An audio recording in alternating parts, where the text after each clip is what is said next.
o mundo maior e a educação. Por mais dura que seja a estrada, aprende a sorrir e a abençoar as mãos que operam a expansão da bondade infinita. Uma prece, uma saudação afetuosa, uma flor ou um bilhete amistoso conseguem apagar longo fogaréu da discórdia ou dissipar rochedos de sombras. Pensa no melhor que te espera e busca voluntariamente o trabalho a fazer. Emmanuel, psicografia de Francisco Cândido Xavier. Olá, amigos, muito bom dia. Estamos chegando para mais um culto do Evangelho online na manhã desta quarta-feira. Hoje é dia 19 de maio do ano de 2021. É um prazer estarmos aqui mais uma vez com todos vocês, com a graça do Pai, com a permissão de Deus, nosso Pai. Nós vamos fazer a nossa oração inicial, lembrando aos amigos que assim desejarem, colocarem aí do lado o seu copinho com água para que nós possamos pedir a fluidificação da mesma ao final do nosso culto. Então vamos fechar os nossos olhos, elevar o nosso pensamento até nosso Senhor Jesus Cristo, agradecendo ao Senhor antes de mais nada por mais este dia em nossa existência, agradecendo ao Senhor por estarmos todos vivos, todos com saúde, agradecendo ao Senhor pelos nossos lares, nossas famílias. Senhor Jesus, aqui nos encontramos mais uma vez reunidos em vosso nome para darmos continuidade aos nossos estudos do Evangelho de todas as manhãs.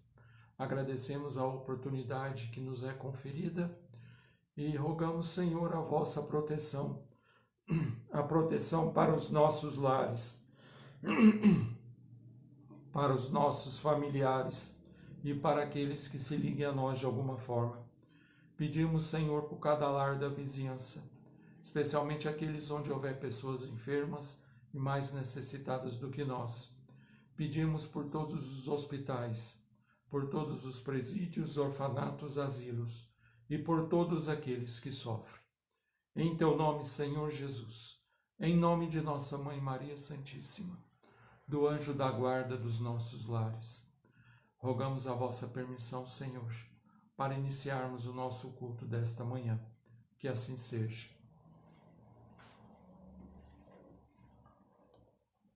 Bem, então hoje nós vamos fazer algo um pouco diferente. Hoje nós iremos ver o capítulo 49 do livro Jesus no Lar, psicografia de Francisco Cândido Xavier, um livro de Neio Lúcio. Já estamos terminando, este livro. Hoje nós iremos ver o capítulo 49, são 50 capítulos, e hoje o título é A Jornada Redentora. Aberta a doce conversação da noite acerca da Boa Nova, a esposa de Zebedeu perguntou ao reverente, dirigindo-se a Jesus: Senhor, como se verificará nossa jornada para o reino divino? Então, como Jesus sempre fazia, costumeiramente fazia, todas as noites ele reunia os seus discípulos, os seus apóstolos, bem como os seus familiares. E ali eles conversavam sobre o que havia acontecido no dia a dia, sobre coisas das Sagradas Escrituras, coisas sobre o céu e a terra. Então Jesus falava diretamente com eles. E nesta noite que nós estamos analisando aqui no capítulo 49 do livro Jesus no Lar, a esposa de Zebedeu, Salomé, ela era mãe de João e de Tiago, ela pergunta a Jesus como se dava a nossa jornada, como se verificará a nossa jornada para o reino divino. Como é que seria isso? Seria uma coisa idêntica para todos? Seria uma caminhada igual para mim, para vocês e para todos os espíritos encarnados? Como se dá a nossa jornada, a nossa viagem rumo ao reino de Deus? Então, Salomé indagava Jesus sobre isso, né? E o Senhor disse a ela, o Cristo pareceu meditar alguns momentos e explanou. Num vale de longínquo país, alguns judeus cegos de nascença habituaram-se à treva e à miséria em que viviam e muitos anos permaneciam na furna em que jaziam mergulhados, quando iluminado irmão de raça por lá passou e falou-lhes da profunda beleza do Monte Sião, em Jerusalém, onde o povo escolhido adora o Supremo Pai. Ao lhe ouvirem a narrativa, todos os cegos experimentaram grande comoção e lastimaram a impossibilidade em que se mantinham. Eles não enxergavam, então eles não poderiam ver essas belezas, que esse emissário iluminado lhes falava naquele momento. Ao lhe ouvirem a narrativa, o vidente amigo, porém, esclareceu-lhes que a situação não era irremediável.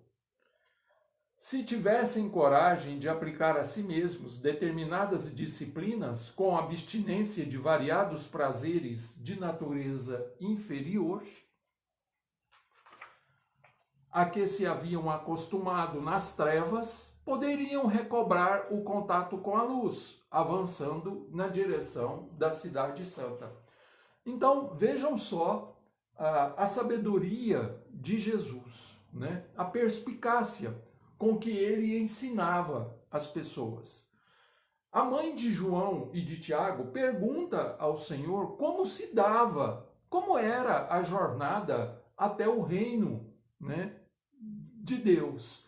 E Jesus então vai e conta uma história, que havia um lugar onde havia vários judeus. Por que ele coloca judeus na história? Curioso isso, Por que eram judeus que estavam reunidos numa condição de cegueira, numa furna? Porque os judeus foram os primeiros a tomarem contato, com a notícia ou a existência de um Deus único, Eles foram os guardiães das Sagradas Escrituras, Foi onde surgiram os grandes emissários, os grandes profetas da antiguidade, antes da vinda do Messias, Então Jesus coloca judeus numa condição de cegueira. Que cegueira é essa?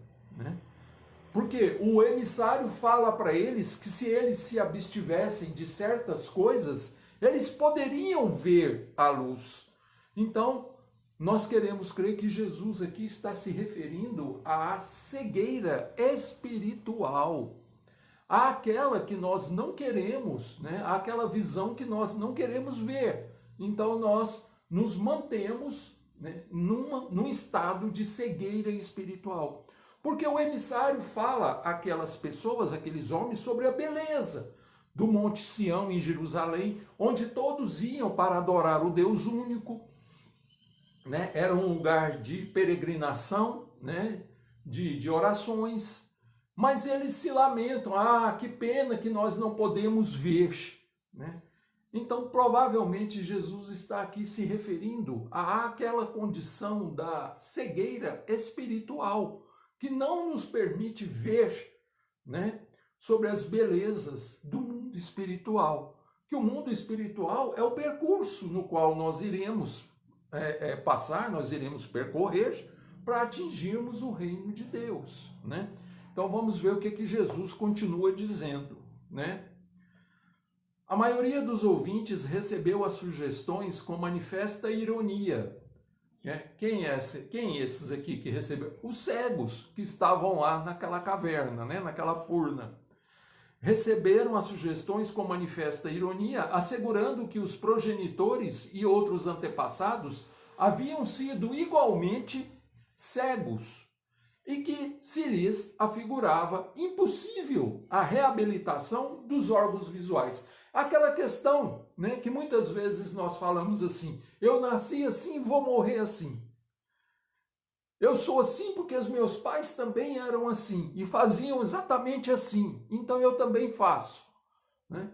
Então é exatamente isso que Jesus está colocando aqui, que eles se acostumaram a essa cegueira espiritual por costume, por hábito, porque eles já vinham caminhando dentro dessa cegueira e eles se habituaram com a cegueira, com a miséria, né? Jesus está querendo nos dizer de como nós somos, como nós nos habituamos facilmente às coisas, né? O ser humano tem essa capacidade, né, de se habituar, né, com o meio em que ele está, com a condição em que ele está vivendo, certo? Agora, nós não podemos nos acostumar. Nós não podemos gostar de certas condições, porque nós somos perfectíveis, não é mesmo? Então vamos lá. Entregou-se um deles, porém, moço corajoso, esse sereno, acreditou no método aconselhado e aplicou-o. Quer dizer, ele se absteve de certos prazeres, né? Ele se autodisciplinou, assim como o emissário iluminado sugeriu que eles fizessem, para que um dia eles pudessem ver a luz, né? Então um deles aceitou, né, seguir esses aconselhamentos, né? Entregou-se primeiramente às disciplinas apontadas e depois de 4 anos de meditações, trabalho intenso e observação pessoal da lei, com jejuns e preces, obteve a visão. Então um deles, né, que concordou em passar por aquela disciplina rigorosa, ou melhor, pela autodisciplina, né, mostrando aí a nossa condição, né, de uma autorreforma que nós temos que promover em nós próprios. Um deles que aceitou passar por isso tudo, obteve a visão, ou seja, começou a enxergar, né? Quase enlouqueceu de alegria. Em êxtase, contou aos companheiros a sublimidade da experiência, comentando a largueza do céu e a beleza das árvores próximas. Contudo, ninguém acreditou nele. Está vendo como que nós nos habituamos às coisas ruins? Como que nós começamos, de tanto convivermos com essas coisas, nós as aceitamos como verdadeiras? E nós não acreditamos que nós podemos nos transformar, que nós podemos ser melhores do que aquilo que somos, né? Então, os outros começaram a ridicularizá-lo também. Ele falava das belezas, ele que havia readquirido a visão, ele falava das belezas da caminhada, das belezas do caminho, e os outros não acreditavam.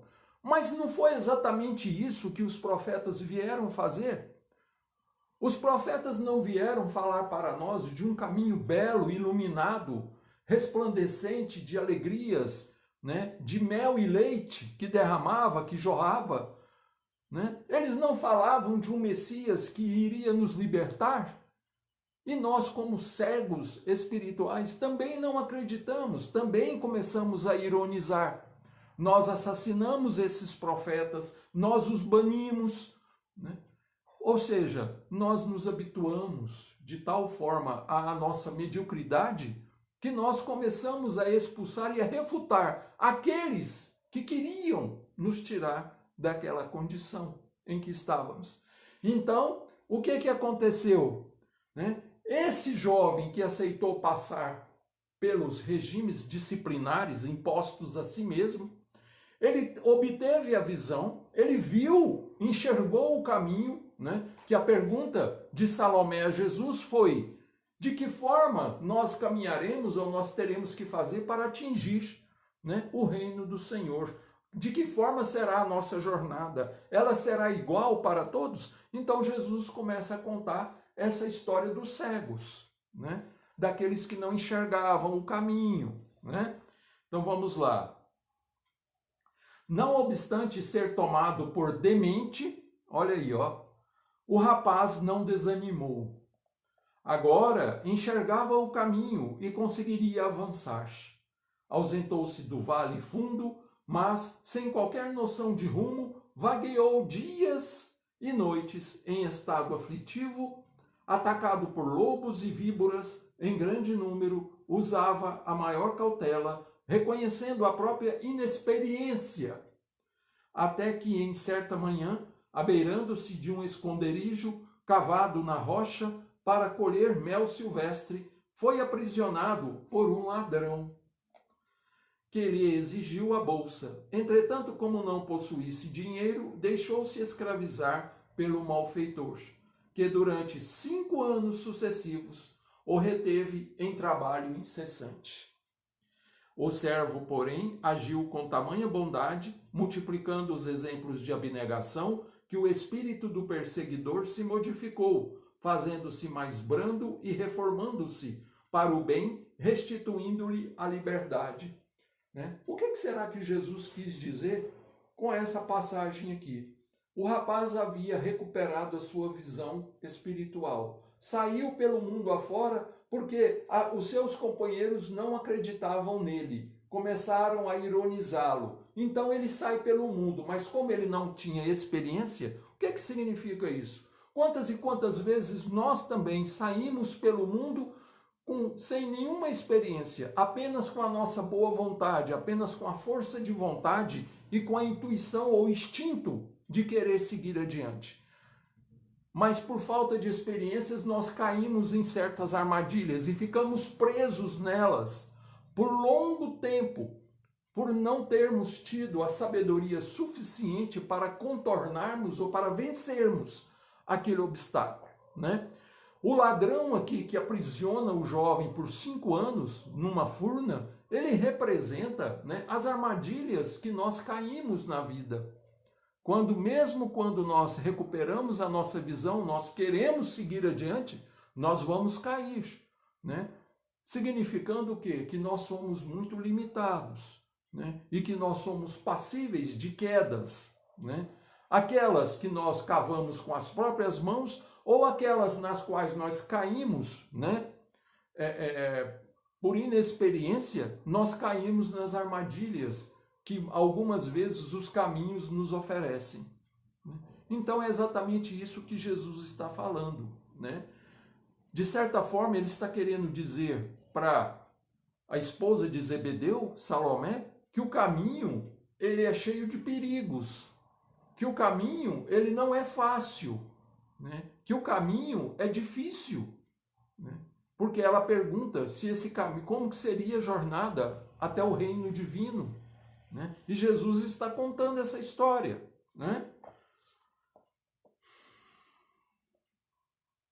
Emancipado de novo, o crente fiel recomeçou a jornada, porque a ânsia de alcançar o templo divino povoava-lhe a mente.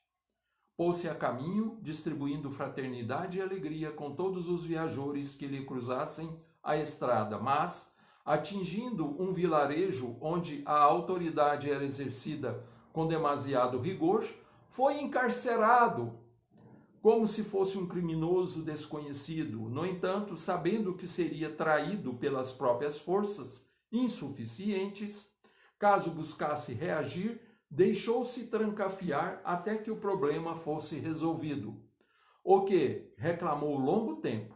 Nunca, entretanto, se revelou inativo no exercício do bem. Na própria cadeia que lhe feria a inocência, encontrou vastíssimas oportunidades para demonstrar boa vontade, amor e tolerância. Ou seja, ele caiu numa nova armadilha. Ele caiu numa nova inexperiência, através de uma inexperiência sua, ele tornou a cair. Assim como aconteceu com os profetas que vieram anunciar um mundo de luz, um mundo mais feliz, que vieram anunciar ou preparar o caminho do Redentor, O jovem também, com certeza, ele saiu pregando, saiu falando sobre as luzes que ele conseguia agora ver, mas as pessoas não acreditavam, Ele foi expulso, ele foi trancafiado, assim como aconteceu com os profetas, O ideal de atingir o santuário sublime absolvia-lhe o pensamento e prosseguiu na marcha. Todavia, somente depois de 20 anos depois que ele havia conseguido recuperar a sua visão, né? 20 anos ele ainda demorou. 20 anos de lutas e provas, das quais sempre saía vitorioso, é que conseguiu chegar ao Monte Sião para adorar o Supremo Senhor. Né? Assim é a caminhada do homem para o reino celestial. Então Jesus concluiu, né, o ensinamento a Salomé. Assim é a caminhada do homem para o reino celestial. Antes de tudo, é preciso reconhecer a sua condição de cego e aplicar a si mesmo os remédios indicados nos mandamentos divinos. Alcançado o conhecimento, apesar da zombaria de quantos o rodeiam, em posição de ignorância, é compelido a marchar por si mesmo e sozinho, quase sempre, no escuro vale terrestre para o monte da claridade divina, aproveitando todas as oportunidades de servir indistintamente, ainda mesmo aos próprios inimigos e perseguidores. Quando o seguidor do bem compreende o dever de mobilizar todos os recursos da jornada em silêncio, sem perda de tempo, com reclamações e censuras que somente denunciam inferioridade, então estará em condições de alcançar o reino dentro do menor prazo, porque viverá plasmando as próprias asas para o voo divino, usando para isso a disciplina de si mesmo e o trabalho incessante pela paz e alegria de todos. Neio Lúcio. Então, é uma mensagem maravilhosa de uma sabedoria, né, profunda e infinita, onde Jesus esclarece a Salomé o quê? Ela pergunta como se dava essa jornada até o reino divino. Como seria essa jornada? Jesus, então, vai falar da nossa condição de cegueira espiritual, das autodisciplinas que nós vamos ter que impor a nós próprios para sairmos desse lugar comum, dos perigos e armadilhas que nós haveremos de enfrentar, dos caminhos que nós iremos percorrer solitariamente. Por quê? O progresso, a reforma íntima, né, a caminhada de cada um de nós, ela é solitária. Nós progredimos conosco mesmos, com a nossa consciência. Não haverá ninguém conosco. Assim como Jesus deu o exemplo na caminhada até o Gólgota, até o Calvário, ele estava sozinho com a cruz. Eventualmente, um ou outro o auxiliou, no caso de Cirineu, né? De Simão Cirineu. Mas a jornada em si, ela é solitária, ela é árdua, ela é difícil, ela é perigosa, porque nós iremos cair várias vezes. Jesus caiu 3 vezes até chegar ao Calvário, né? Então ele finaliza o ensinamento a Salomé dizendo que nós temos que sair da nossa cegueira espiritual por nós mesmos, pela nossa vontade, implantar dentro de nós um regime de disciplina, de uma força de vontade incrível, porque senão nós não vamos conseguir sair do lugar comum, enfrentar os perigos que serão impostos a nós, através das armadilhas, através da zombaria e da ironia daqueles que irão nos ironizar, porque nós decidimos ter um modo de vida diferente, porque nós resolvemos viver de forma diferente. Muitos irão nos ironizar, muitos irão nos questionar. E nós teremos que vencer isso tudo. E Jesus vai afirmar categoricamente: a jornada é solitária. Você estará caminhando sozinho, com você mesmo, com a sua força de vontade, com a sua fé, com o seu ideal, né? Aí sim você desenvolverá, né, as asas necessárias para você imprimir um voo em direção, né, ao esplendor do reino divino. Então, A questão, a pergunta feita pela mãe de Tiago e de João, né, é uma pergunta que cada um de nós faria, o que todos nós fazemos no dia a dia. Como é essa jornada? Como é esse caminho que eu tenho que percorrer? De que forma eu conseguirei vencer? Então Jesus nos dá o conselho e, né, já deixa até uma receitinha de bolo aí para nós. Olha, primeiro você tem que abrir os olhos. Ou seja, primeira coisa que você vai fazer é enxergar. Enxergar o quê? Enxergar o caminho que você quer percorrer. Enxergar a estrada que você quer andar, que você quer passar por ela. Porque senão você continuará na condição de cego. E o cego, o que ele faz? Ele se deixa conduzir. Outros o conduzem, porque ele não enxerga. Então a cegueira que Jesus se refere aqui, né, no capítulo 49, que nós lemos do livro Jesus no Lar, é a cegueira espiritual. É a cegueira da alma. Então, Jesus diz, né, entre outras coisas, olha, abra os seus olhos, ou seja, enxergue o mundo espiritual. Saia do lugar comum que você está. Saia desse mundo, né, de gozos, de prazeres, de momentos fugazes. Porque o que é a nossa vida material, se não um momento fugaz? O que são 100 anos de encarnação perante a eternidade? Não é nada, é um dia de trabalho. Cada encarnação representa um dia de trabalho para o Senhor. Então que a gente, né, consiga compreender isso aqui, né? A gente vê que maravilha, né, que beleza, que coisas transcendentais Jesus falava para essas pessoas, né? No silêncio da noite, quando eles estavam já se preparando para irem dormir, né? Sempre alguém perguntava alguma coisa para Jesus e ele sempre contava uma história, né? Como um excelente preceptor que ele é, né? Ele sempre contava uma história. Por quê? Porque a história a gente grava, né? Você grava. Com certeza, Salomé, né, a mãe de Tiago e de João, ficou esclarecida com essa resposta do Senhor, né? Ele nada mais, nada menos disse a ela que o caminho é difícil, que ele é solitário, que você irá percorrê-lo sozinho e que você haverá de enfrentar dificuldades. Mas se você tiver fé e boa vontade e perseverança, você irá vencê-lo.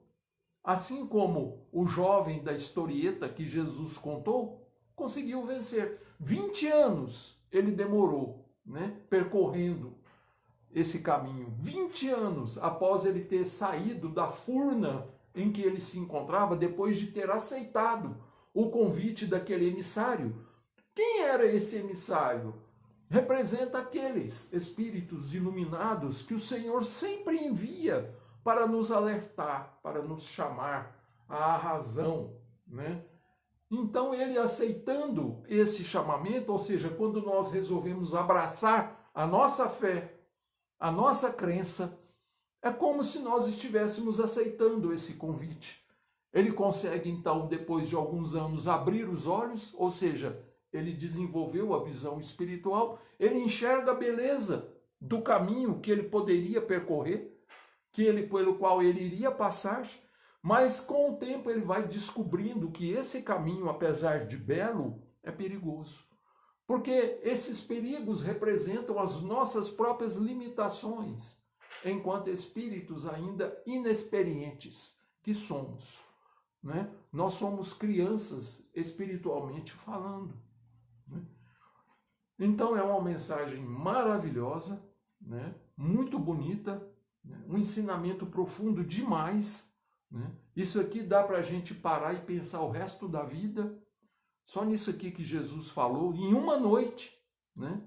Em um encontro, né? Respondendo a uma pergunta que foi feita a ele. Olha o ensinamento que Jesus deixou para nós, né? Então que nós, assim como ele dizia, tenhamos ouvidos de ouvir para entendermos essa lição, né? E fazer com que ela se desenvolva dentro de nós. Mas uma coisa a gente não pode se esquecer jamais. Nós teremos companheiros que irão nos auxiliar, né? Eventualmente teremos alguns que irão caminhar conosco por um determinado tempo. Mas a nossa jornada, o nosso caminho, ele é solitário, né? O espírito evolui, né? Com ele mesmo, ele com ele com a sua consciência. Que Jesus nos abençoe, que Jesus nos ampare e nos proteja. Depois eu entro e vou respondendo a cada um de vocês, vou agradecendo a todos vocês que entraram e que estão sempre aqui conosco, nos dando essa força, transmitindo essas energias para que nós possamos continuar com esse trabalho, né? Que o Senhor caminhe conosco e abençoe os nossos propósitos no bem. Envolva, Senhor Jesus, a todos nós nas vossas vibrações de amor e de misericórdia. Conceda-nos, Senhor, a serenidade, a visão espiritual, para que nós possamos enxergar o caminho a ser percorrido. Dai-nos força, Senhor, coragem, perseverança e bom ânimo para seguirmos adiante. Não nos deixe fraquejar, Senhor. Não nos deixe desanimar diante dos obstáculos e das dificuldades. Proteja, Senhor, os nossos lares, as nossas famílias. Envolva as nossas vidas, Senhor, para que nós um dia sejamos dignos das vossas promessas. Ampare e proteja todos aqueles que sofrem. Envolva todos esses irmãos que estão nos acompanhando neste instante. Que cada um deles possa estar recebendo as energias benfazejas e salutares. Pedimos pela fluidificação da água, que ela se transforme em remédio e em bálsamo para todos aqueles que dela fizerem uso. Graças vos damos, Senhor, por tudo. Obrigado pela nossa vida. Obrigado pelo nosso lar. Obrigado, Senhor, por tudo que temos. Eu desejo uma ótima quarta-feira a todos, né? Que Jesus continue sempre ao nosso lado, tá bom? Um beijo bem grande no coração de todos vocês. Nós estaremos de volta amanhã, neste mesmo horário, né? E logo mais às 18 horas, estaremos com mais um Hora do Ângelus, né? Na nossa página pessoal do Facebook, Eudes Vieira Júnior, se Deus também assim o permitir. Ótima quarta-feira a todos. Fiquem com Deus.